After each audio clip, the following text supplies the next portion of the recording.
At Rubicam's Business College, the idea of getting a gentleman caller began to play a more and more important part in Mother's calculations. It became an obsession, like some archetype of the universal unconscious.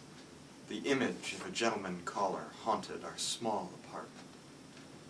An evening at home rarely passed without some reference, allusion to this image, this specter, this hope.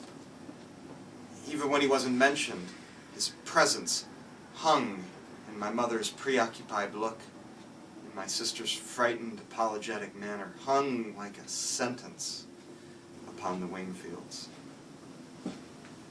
Mother was a woman of action as well as words. She began to take steps in the logical direction, realizing that more money would be needed to properly feather the nest and plume the bird. She began a vigorous telephone campaign, roping in subscribers to a magazine for matrons called The Homemaker's Companion, the type of magazine that features the serialized sublimations of ladies of letters who think in delicate cup-like breasts, slim tapering thighs, rich, creamy thighs, eyes like wood smoke in autumn, fingers that soothe and caress like strains of music, bodies as powerful as Etruscan sculptures. Scott, Amanda Wingfield. We missed you at the DAR on Monday. I said to myself, I suppose she's probably down with that sinus condition. How is that sinus condition? Horrors. Heavens have mercy. You are a Christian martyr. That's what you are, a Christian martyr. Well, honey, I just happened to notice that your subscription to the Companion is about to expire. Yes, it'll expire next month. It expires with the next issue, honey. Just when that wonderful serial by Bessie May Harper is off to such an exciting start. Oh, honey, it's something that you can't miss. You remember how Gone with the Wind took everybody by storm? Why, you couldn't go out if you hadn't read it. All everybody talked was Scarlett O'Hara. Well, this is a book that critics are already comparing to Gone with the Wind. It's the Gone with the Wind of the post-World War generation. What? Burn it? Oh, don't let it burn. Go to the look in the oven and I'll just hold on and wait for you. Ida? Ida? Heavens. She hung up on me. Laura, do you know what that woman did? She hung up on me. Mother, Tom's trying to write. Oh, so he is.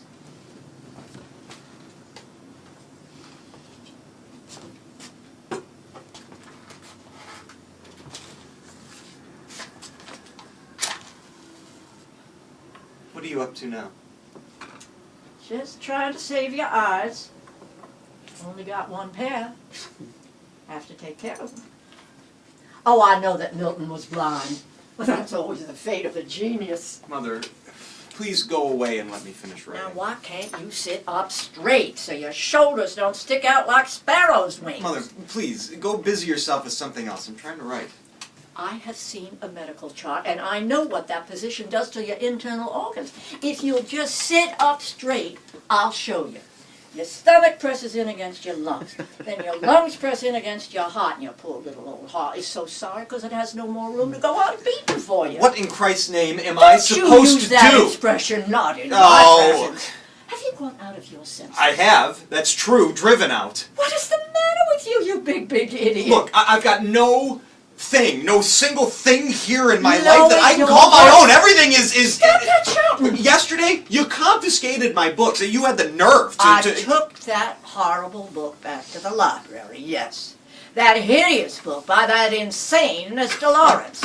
I cannot control the output of diseased minds and people who cater to them, but I won't allow such filth in my house. No, no, no, no, no! House? House? Who pays rent on this house? Who makes himself a son? Oh, no, that's right. I shouldn't say anything. Let me tell you I don't want to hear anymore. You are going to hear. I'm not going to hear anymore. I'm going out. You come right back here. Out, because I'm... Come back here, Tom Winfield. I'm not through talking to you. Oh, go to... Tom! You are going to listen and no more insolence from you. I'm about at the end of my patience. Where do you think I'm at, Mother? Don't I have any patience to reach the end of? I know it seems unimportant to you what I'm doing or what I'd like to be doing, having a little difference between the two. You don't think that... I think that you are doing things that you are ashamed of. And that's why you act like this. I don't believe that you go out every night to the movies. Nobody goes to the movies night after night. Nobody in their right minds goes to the movies as much as you pretend to. People do not go to the movies at nearly midnight, and movies do not let out at 2 a.m. Coming stumbling, muttering to yourself like a maniac. To get 3 hours sleep, then go to work. Oh, I can picture how you're doing down there, moping and doping, because you're in no condition. No. I'm in no condition. What right have you to jeopardize your job, jeopardize the security of us all? Oh, what would we do? Look, do you think I'm crazy about the warehouse? Do you think I'm in love with the Continental Shoemakers?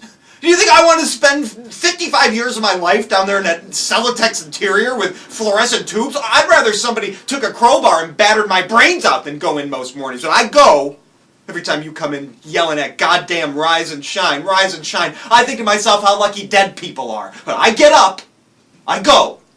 For $65 a month, I give up everything that I dream of doing and being ever. You say self's all I think about? Listen, Mother, if self's what I thought about, I'd be where he is, gone as far as the system of transportation reaches. Don't grab at me, Mother. Where are you going? I'm going to the movies. I don't believe that. I'm going to opium dens. Yes, opium dens, dens of vice and criminal hangouts, Mother. I joined the Hogan gang. I'm a hired assassin. I run a string of cat houses in the valley. I carry a Tommy gun and a violin case. They call me Killer. Killer Wingfield. I'm leading a double life. By day, an honest, simple warehouse worker, and by night, a dynamic czar of the underworld, Mother. I go to gambling casinos. I spin away fortunes on the roulette table. I wear an eye patch and a false mustache, and sometimes I put on little green whiskers. On those occasions, you want to know what they call me? El Diablo. I'll tell you some things that'll really make you sleepless. You know my enemies are planning on dynamiting this place? They're going to blow us all sky high one night. I'll be glad. Very happy. And so will you! You'll go up on a broomstick over Blue Mountain with your 17 gentlemen callers, you ugly babbling old witch! My glass! I will not speak to you until you apologize.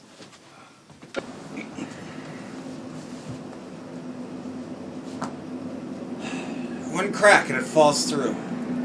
Tom, what are you doing? I'm looking for my house key. Where have you been all this time?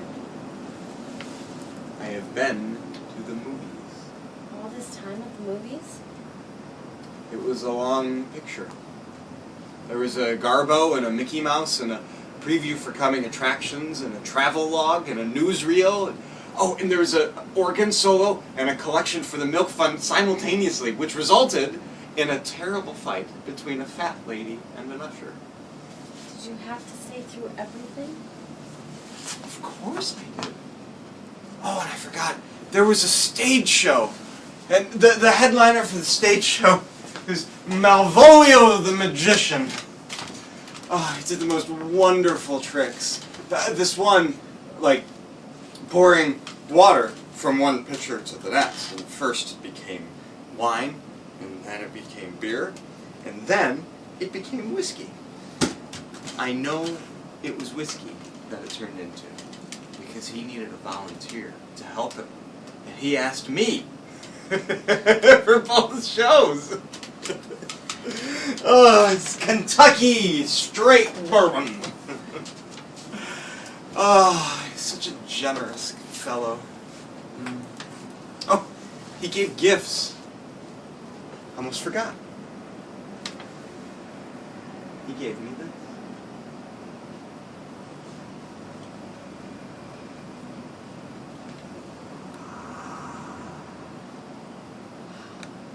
This is his magic scarf. have it, Laura. You put it over a canary cage, and you pull it off, and they become goldfish. And then you put it over the goldfish bowl, and they fly away canaries. The greatest trick of all was when we nailed him into a coffin, and he got out without removing one nail. Now that's a trick I would like to learn. Help me get out of this 2x4 situation. What are you shitting me for? Wake Mother. Oh, goody. Get her back for all those damn rise and shines.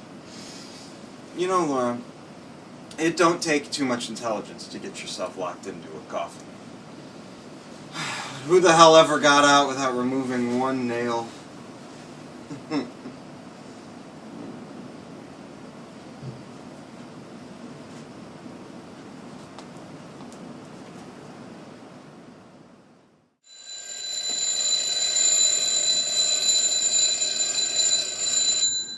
Rise and shine! Rise and shine! Laura, tell your brother to rise and shine. I'll rise, but I won't shine. Laura, tell your brother his coffee is ready.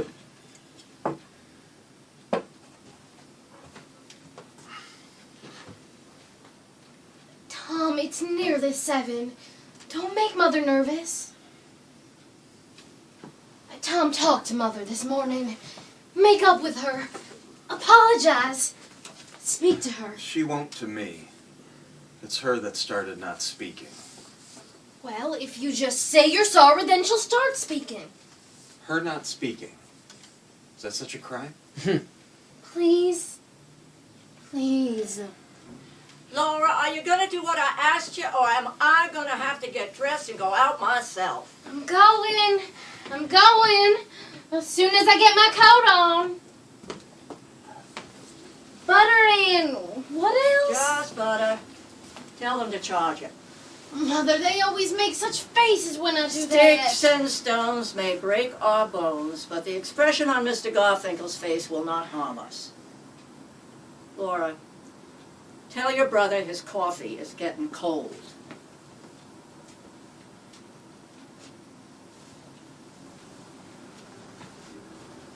Do what I asked, will you? Will you, Tom? Laura, go now or don't go at all. I'm going. I'm going.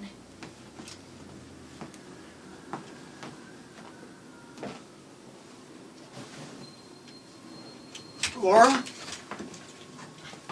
I'm all right. I just slipped, but I'm all right. Anyone ever breaks a leg on those fire escape steps, the landlord ought to be sued for every cent he possesses.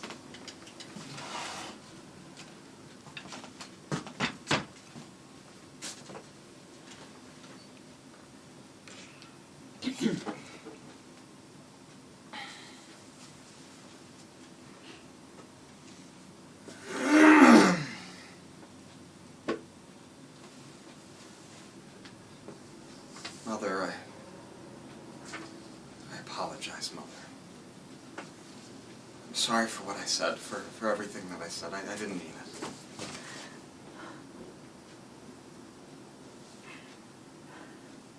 it. I've just made myself a witch to my no, children. you haven't. And they made myself hateful to No, them. no. I can't sleep. It makes me nervous. I understand that. I've had to put up a solitary battle all these years, but you're my right-hand bower. Don't fall down. Don't fail. I try, Mother. Try, and you will succeed. Why, you're just full of natural endowments.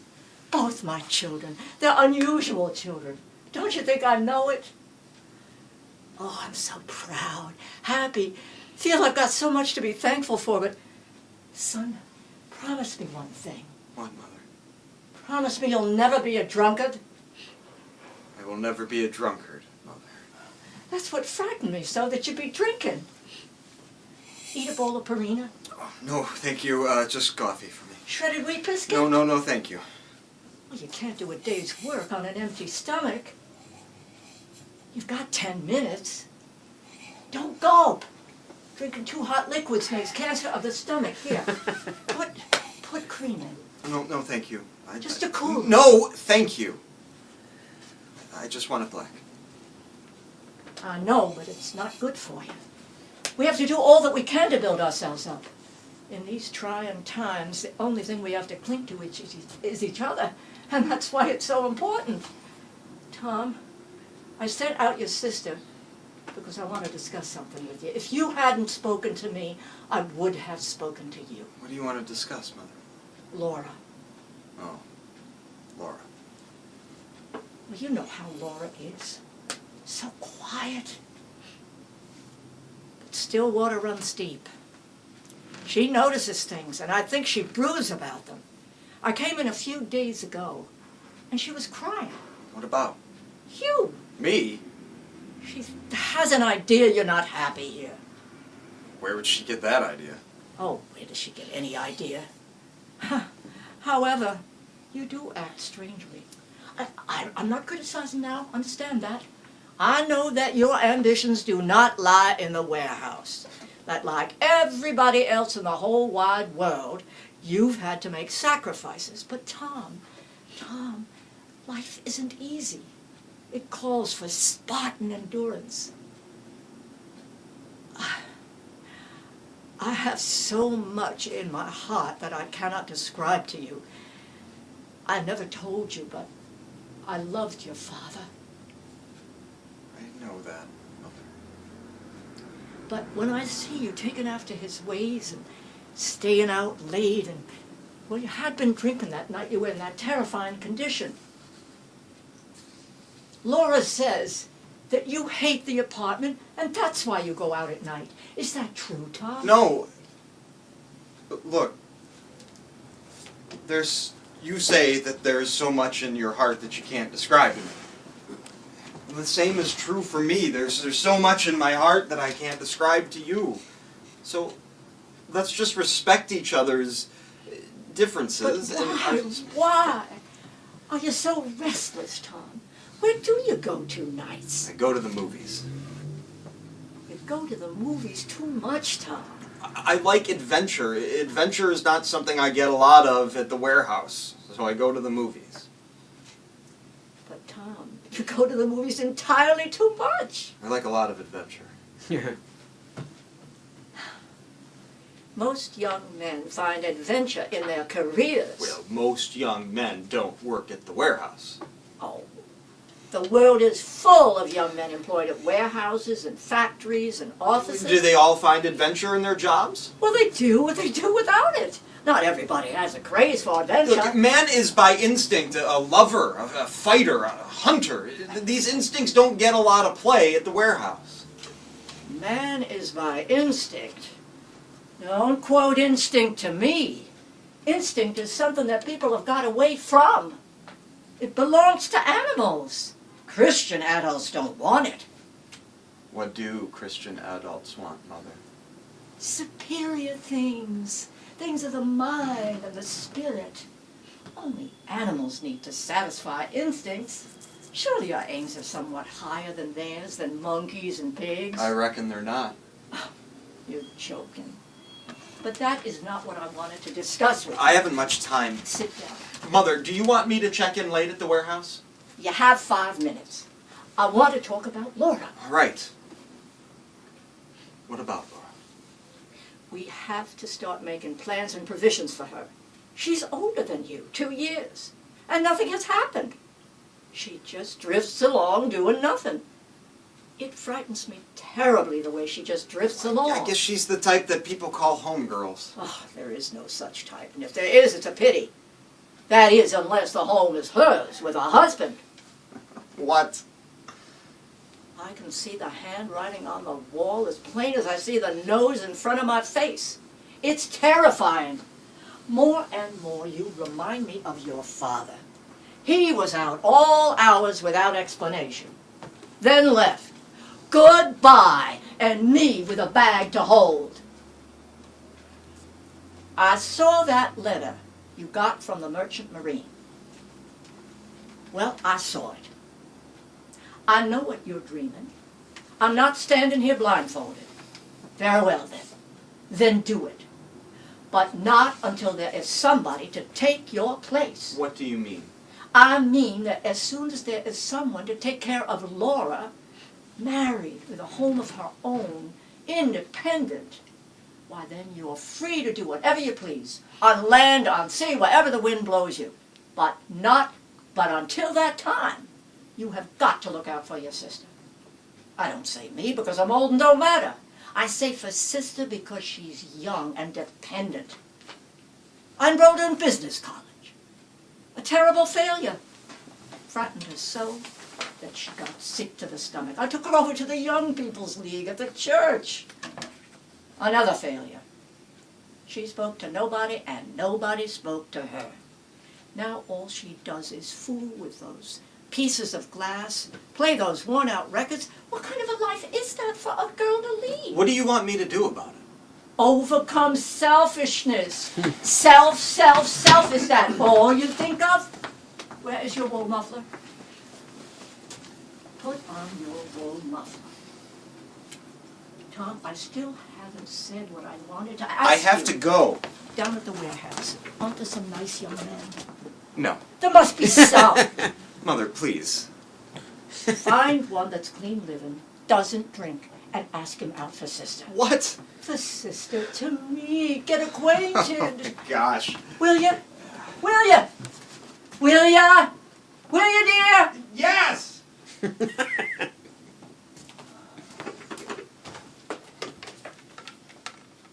Ella Cartwright? Amanda Wingfield. How is that kidney condition? You are a Christian martyr. That's what you are. A Christian martyr. Across the street from us was the Paradise Dance Hall. On evenings in the spring, the windows and doors were open. The music would come outdoors. Sometimes the lights were turned off, except for a giant glass sphere that hung from the ceiling, would slowly turn and filter the dusk in delicate rainbow colors. And the orchestra would play a waltz or a tango, something with a slow, sensuous rhythm. The couples would come outside to the relative privacy of the alley. You could see them kissing behind ash pits and telephone poles. This was the compensation for lives that passed like mine. Lives without any adventure or change. Change and adventure were imminent this time of year. They were waiting around the corner for these kids, suspended in the mists over Berchtesgaden, caught in the folds of Chamberlain's umbrella. In Spain, there was Guernica, but here, there was only hot swing music and liquor. Booze, dance halls, and sex that hung in the air like a chandelier, flooded the world with brief deceptive rainbows. All the world was waiting for bombardments. Tom? Tom, where are you? I came out to smoke. You smoke too much. A pack a day at 15 cents a pack. How much would that amount to in a month? 30 times 15. You figure it out, Tom. You would be astonished at how much you would save. Enough for a night school course in accounting at the Washington. Wouldn't that be lovely? I'd rather smoke. I know. That's the tragedy of you. Oh, this fire escape's a poor excuse for that porch we used to have. What you looking at? The moon. Oh, was there a moon this evening? Yeah, it's rising over Garfinkel's delicatessen. So it is. A little silver slipper of a moon. Did you make a wish on it? Mm-hmm. What'd you wish for? That's a secret.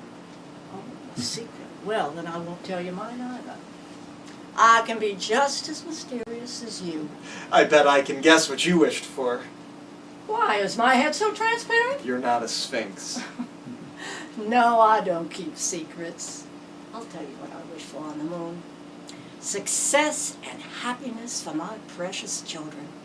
That's what I wish for every time there's a moon, and when there isn't, I wish for it too. Thought perhaps you'd wished for a gentleman caller. What makes you say that? Don't you remember asking me to fetch one? I remember suggesting that it would be nice for your sister if you would bring home some nice young man. I think I suggested that more than once. Yes, you made it repeatedly. Well? We're gonna have one. What? A gentleman caller. You have asked some nice young man to come over? Yep, I invited him over for dinner. You really did? I did. Did he accept? He did. He did? Well, isn't that lovely? I thought you'd be pleased. Now, this is definite. Pretty definite. How soon?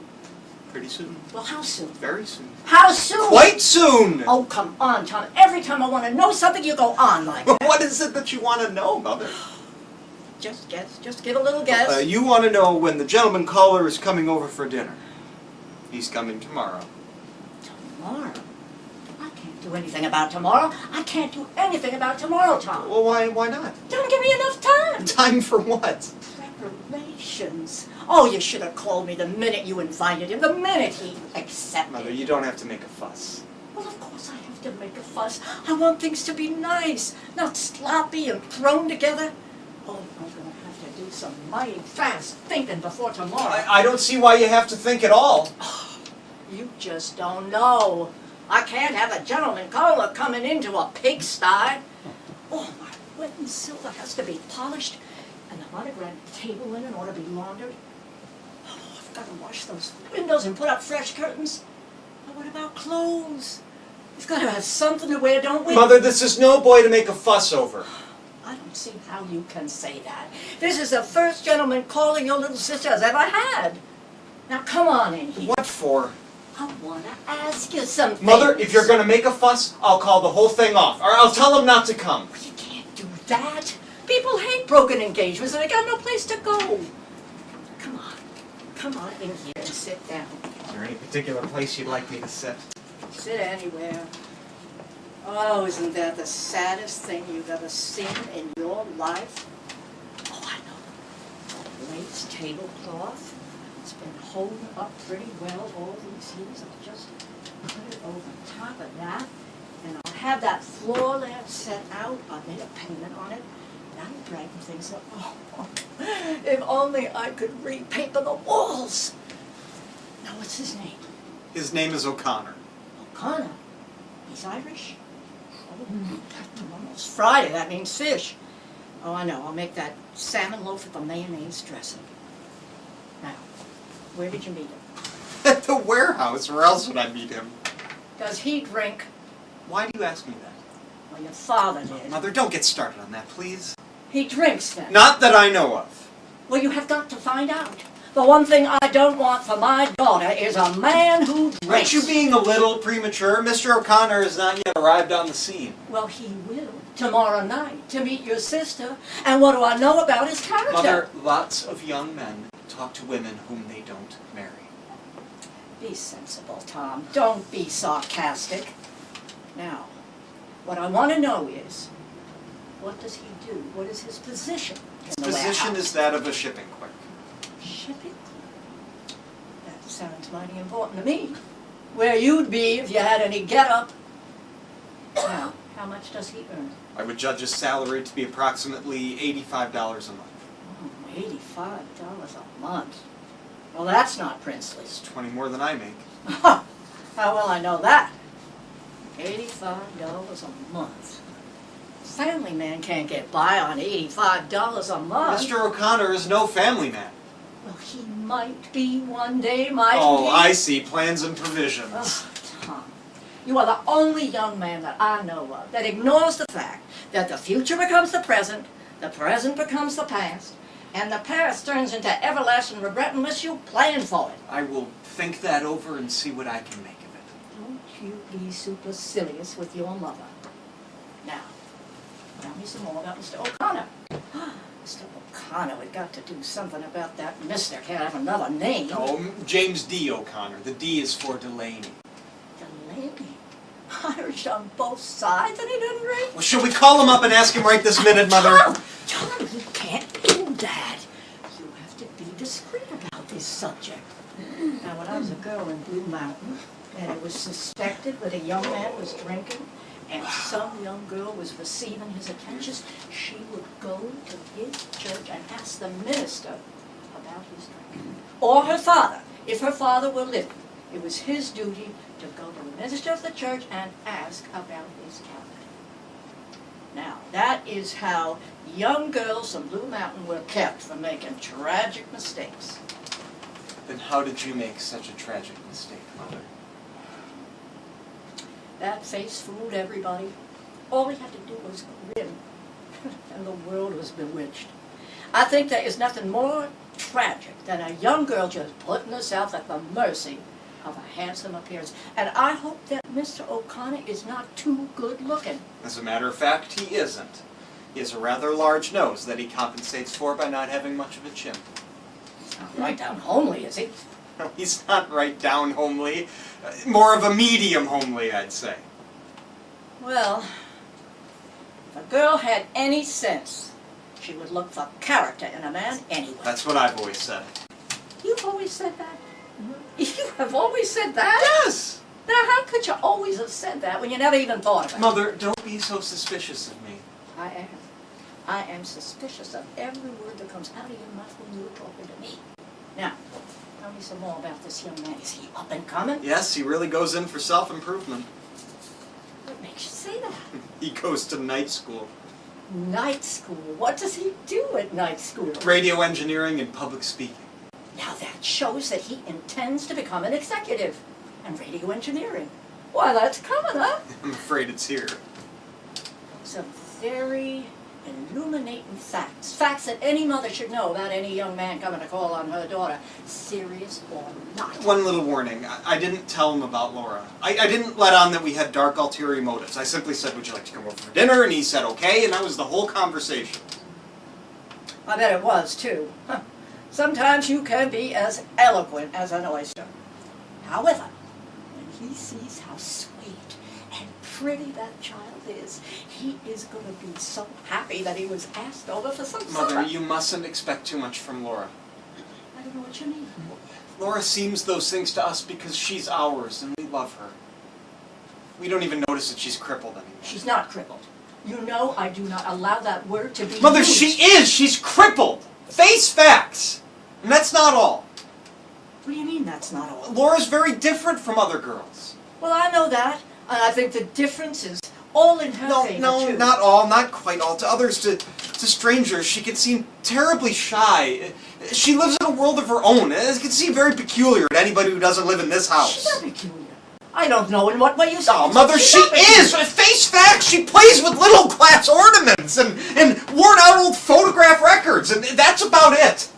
Where are you going? I'm going to the movies. Laura?